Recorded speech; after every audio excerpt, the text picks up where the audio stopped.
What's up guys? Pakita po sa inyo ang aming ulam ngayong tanghalian. Yan po, magluluto po ako ng pakbet. Yan guys. Ito po ang bagoong alamang. Ito po, ginigisa ko na po siya guys. Yan, sahog ko po ay taba ng baboy. Yan. Tara guys, papasyal ko muna kayo sa aming bungalow. Semi-bungalow na bahay. Isahan po muna natin dito sa daming dirty kitchen. Yan po ang aming dirty kitchen. Ito po tayo dito sa aming sala. Po, sala po namin to guys. Ito po, double deck. Yan po tutulog yung anak ng asawa ko. Ito naman po guys, orders po namin yan. Puyat po yan. Gising po yan sa gabi guys. Ito naman po ang aming master's bedroom.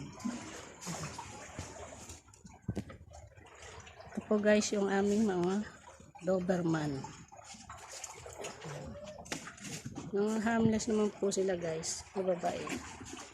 Naiingay lang po sila sa gabi, taon ng tahol. Ito guys. Ito po ang ating tubig na iniigiban.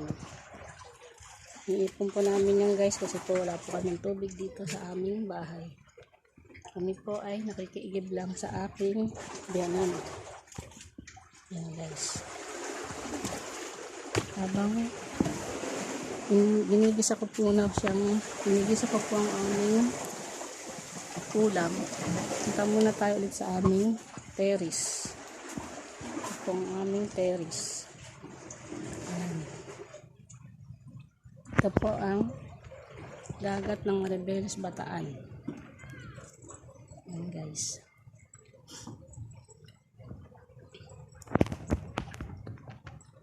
Ito po ang peryahan. Malapit na po kasi dito ang piyesta guys. Kasi September na po guys ang piyesta rito sa bayan ng Maribeles. Ayan po. Naliligo po siya guys.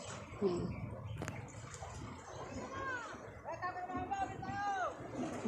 Ano po yung nagtatawag na yun?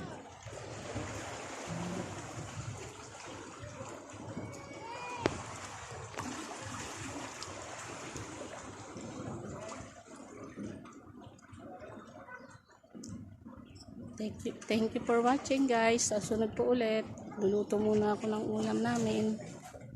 Thank you.